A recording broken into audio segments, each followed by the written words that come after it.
qu'est-ce que vous pensez des 2 derniers mandats de Madame Aubry à la mairie de Lille? Oui, d'accord. Bah écoutez, je répondrai autrement. Je dirais que les bilans des 2 derniers mandats ne sont pas les bilans de Martine Aubry, mais sont les bilans de la gauche plurielle, dont nous faisons partie depuis 2 mandats. Donc voilà, il y a des choses qui ont avancé. On en a parlé un petit peu tout à l'heure en meeting. Sur nos fondamentaux à nous, il y a des dossiers qui ont avancé. On a engagé le changement, notamment par rapport à la mobilité. Donc je le disais tout à l'heure, la part modale de la voiture a diminué énormément en ville et à Lille en particulier ces 10 dernières années, environ de 24%.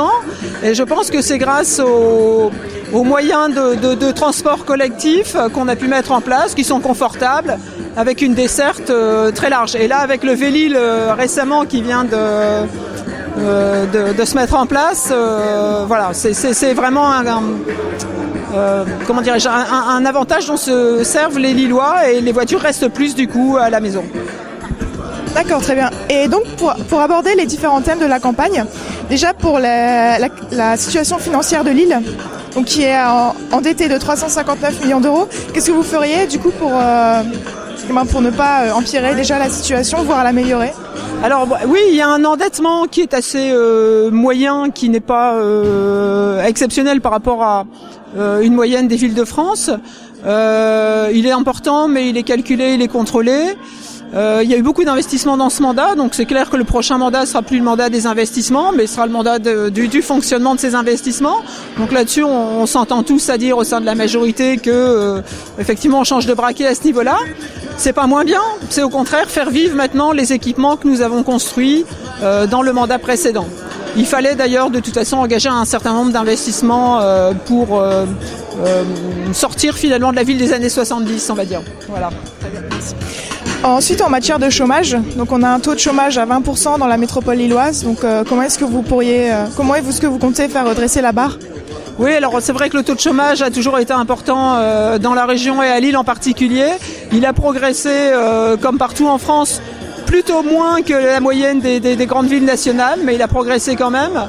Alors nous sommes sur des propositions alternatives, vous l'avez compris, d'économies nouvelles, d'économies de l'industrie du recyclage et de la récupération, qui peuvent s'installer en cœur de ville parce qu'elles sont pas polluantes, qui peuvent aussi créer de l'emploi nouveau pour des générations nouvelles qui sont effectivement aujourd'hui bien en difficulté pour trouver de l'emploi.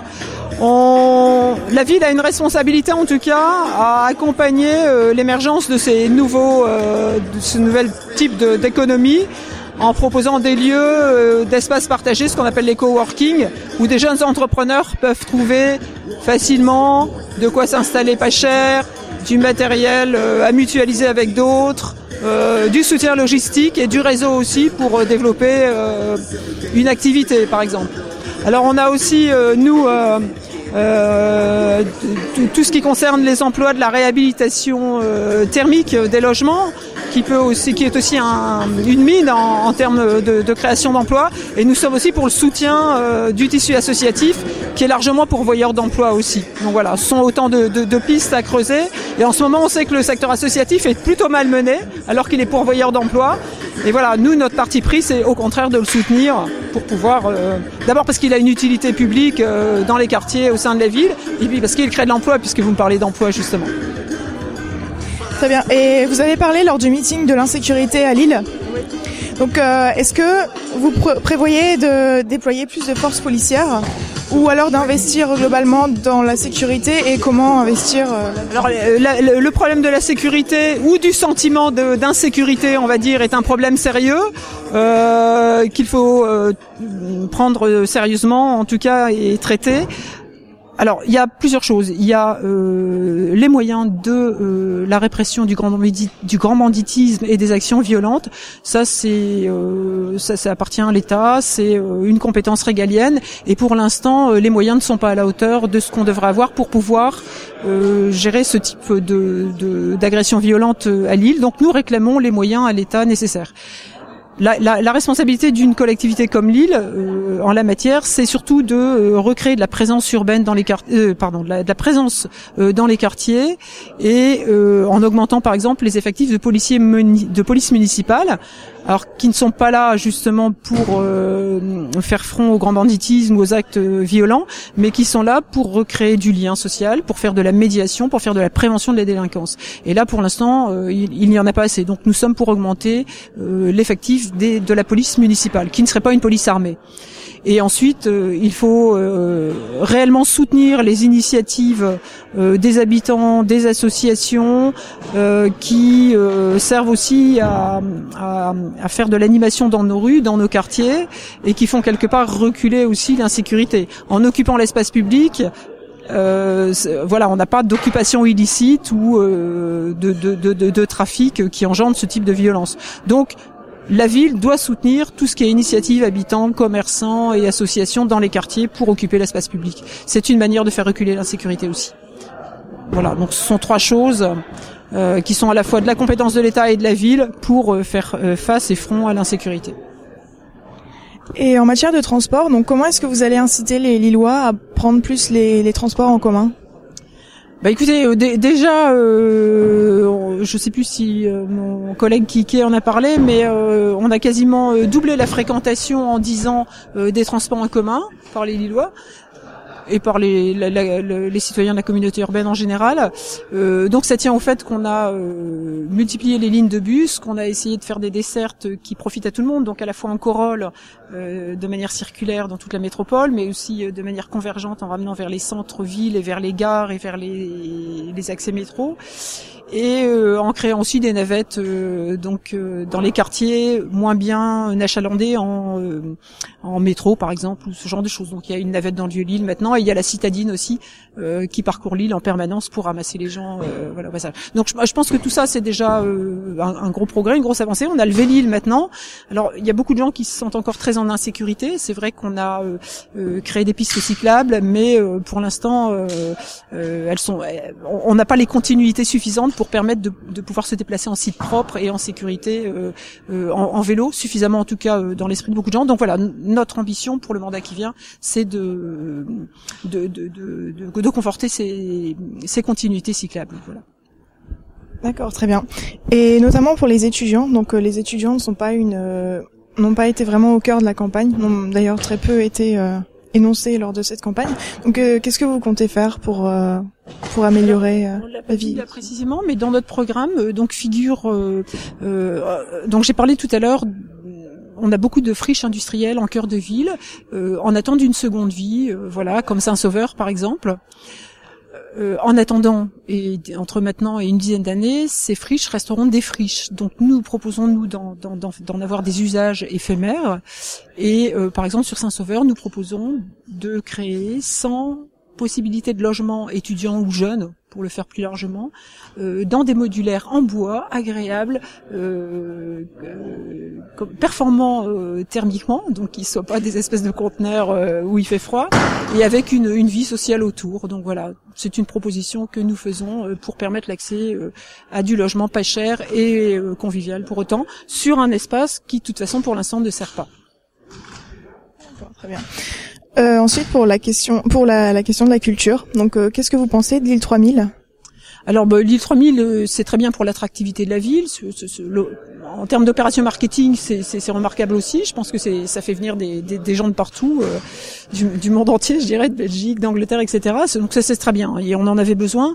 Et maintenant, donc nous sommes pour rééquilibrer aussi les choses. Donc culture consommation, mais aussi culture création. Donc comment aussi on permet aux créateurs, aux artistes de pouvoir trouver des lieux où exprimer leur art, où pouvoir travailler. Et là aussi je parlais de friches industrielles inoccupées pour l'instant, mais on a aussi des tas de bâtiments publics qui sont aujourd'hui fermés, mais pas détériorés du tout, donc qu'on pourrait rouvrir pour permettre par exemple à des artistes en résidence de pouvoir travailler tranquillement au sein d'un quartier en plus, et en porosité avec en amenant aussi une animation au cœur de quartier. Donc voilà, donc rééquilibrer la culture consommation qui est plutôt l'île 3000 avec une culture plus création, que les Lillois puissent aussi jouer leur partition culturelle. Alors, est-ce que donc la culture dans votre programme a autant d'importance que dans celui de Madame Aubry ? Vous voyez, de ce point de vue-là, oui. Peut-être qu'on partage pas tout à fait la même vision des choses. On pense aussi à une politique culturelle qui soit plus coopérative, qui soit pas uniquement à la main d'une seule association qui est l'île 3000 et qui finalement fait la politique culturelle de la ville de Lille. Voilà, on a un regard différent sur la manière de la mener. Mais pour nous, la culture, c'est évidemment essentiel, important. C'est ce qui, je le disais tout à l'heure, c'est ce qui fait qu'on a une histoire commune, qu'on peut se la raconter ensemble, qu'on peut s'en parler ensemble. Donc la culture, c'est quelque chose de très très important pour nous. Et d'ailleurs, on avait ce soir énormément de gens issus du milieu de la culture, voilà, donc qui participaient qui participent aussi à notre campagne pour les municipales. Ensuite, pour la question des Roms, vous avez dénoncé la politique de Martine Aubry inhumaine envers les Roms. Et donc, qu'est-ce que vous feriez donc à la place de Madame Aubry? Alors oui, c'est un peu réducteur, la politique inhumaine. On n'a pas dit ça tout à fait comme ça. On a dit que 1500 Roms, 3000 Roms sur la région, 1500 Roms à la communauté urbaine, c'était tout à fait gérable à l'échelle des communes de la communauté urbaine. C'est-à-dire que si chaque commune en responsabilité s'employait à accueillir en fonction de sa population 1, 2, 3, 4 familles roms, avec tout un processus d'intégration, d'accès à l'école, à l'emploi, à des services. Ça fait longtemps qu'on n'en parlerait plus, si vous voulez. Donc là, ce qu'on déplore, c'est le fait d'avoir maintenu très très longtemps ces camps qui étaient de toute façon perdant-perdant pour les Roms et puis pour le voisinage immédiat, pour qui ça devenait insupportable effectivement, et finalement de fermer ces camps et de renvoyer un peu plus loin la misère humaine, parce qu'on sait bien que ces Roms ne repartent pas chez eux, ou en tout cas quand ils repartent chez eux reviennent assez rapidement ensuite, puisque c'est quand même toujours mieux ici, même dans ces conditions-là, que chez eux. Donc il y a un travail au niveau de l'Europe, bien entendu, amené, mais localement, il y a aussi une responsabilité des collectivités à pouvoir assumer 1500 Roms, quoi. Voilà. C'est ce qu'on a dit. Alors après, effectivement, les rejeter comme ça de campement en campement, c'est assez inhumain, effectivement. Et on l'a vu encore cet automne avec les syndicalistes qui ont géré dans leurs locaux pendant plus d'un mois et demi ces familles roms. Enfin, c'était remarquable, quoi. Mais donc, la ville s'est un tout petit peu déchargée d'une forme de responsabilité morale, on va dire, parce qu'effectivement, on peut toujours dire c'est l'État, c'est à l'État d'eux, c'est à l'État d'eux aussi, mais on a une responsabilité morale aussi, on est une terre d'accueil, voilà. Donc là, c'était pas tout à fait le cas, quoi. Très bien. Ensuite, vous avez évoqué la question de la facture énergétique dans le meeting, donc qui est aujourd'hui cette année de 3,1 milliards d'euros et qui ne cesse de s'accroître. Qu'est-ce que vous feriez pour la faire décroître ? Clairement, nous, notre priorité, c'est d'engager la transition énergétique, déjà réhabilitant l'ensemble des logements ici à Lille, qui sont des passoires énergétiques. Donc d'engager un grand plan de réhabilitation thermique et en accompagnant individuellement chaque personne de façon à lui permettre de boucler son plan de réhabilitation, que ce soit financièrement ou en termes d'aide et de soutien logistique, administratif. C'est vrai qu'on vous dit votre logement est une passoire, comment je fais, quoi, voilà. Donc c'est vraiment, et je le disais tout à l'heure, d'avoir des chargés de mission au cœur des quartiers qui aillent en porte à porte rencontrer les gens et leur dire voilà, moi, je peux vous accompagner, dans un processus de réhabilitation thermique. Donc nous, c'est le premier enjeu, c'est effectivement de travailler sur la réhabilitation thermique des logements existants. Et ensuite, c'est de concevoir des nouveaux logements à énergie passive. On peut le faire techniquement maintenant. C'est juste une question de volonté politique et de cahier des charges dans la commande publique. Voilà. Sur la même question, donc de l'énergie, je ne sais pas si vous avez été au World Forum à Lille. Moi, j'y ai pas été, mais j'en ai entendu parler beaucoup, parce que certains de mes collègues y sont allés, oui. Ouais. Parce qu'il y a eu une intervention de Jérémy Rifkin, donc qui notamment qui parle d'une troisième révolution industrielle. Et donc, qu'est-ce que vous pensez Oui, ben alors, je pense que Jérémy Rifkin est quelqu'un de très symbolique, en fait, qui porte finalement cette notion de changement et de transition. Et on a besoin de personnages comme ça, un peu emblématiques, qui disent mais c'est possible et on peut l'amener et chacun peut s'en emparer avec des outils nouveaux qui sont les outils informatiques. Voilà, donc on s'appuie sur ce genre de personnages pour pouvoir nous vendre aussi quelque part notre transition énergétique, notre transition écologique. En fait, on pense aussi comme lui qu'on peut changer d'air, qu'on peut changer de mode de fonctionnement, de mode de vie, sans y perdre du tout, et au contraire en gagnant en qualité de vie. Donc voilà, c'est effectivement, on a besoin de ce genre de personnage pour tirer vers le haut ce type d'idées, voilà. Et c'est pas revenir à la bougie. Et lui, il le dit bien. Ensuite, sur le sujet d'actualité du pic de pollution, donc vous avez évoqué l'idée d'une grande place sans voiture, donc qui serait votre solution, qui a d'ailleurs été qualifiée de gadget par l'UMP, et donc qui s'est défendue en disant... La Grande Place Pitonne, c'est ça ? La Grande Place Pitonne, oui. Alors là aussi, c'est très symbolique, c'est-à-dire qu'on l'érige en priorité, mais vous pensez bien que c'est pas parce que... C'est-à-dire que cette Grande Place Piétonne, c'est ridicule, quoi. Je pense qu'on est vraiment la dernière ville en France de cette taille à ne pas avoir une Grande Place Piétonne, que ce soit à droite ou à gauche, d'ailleurs.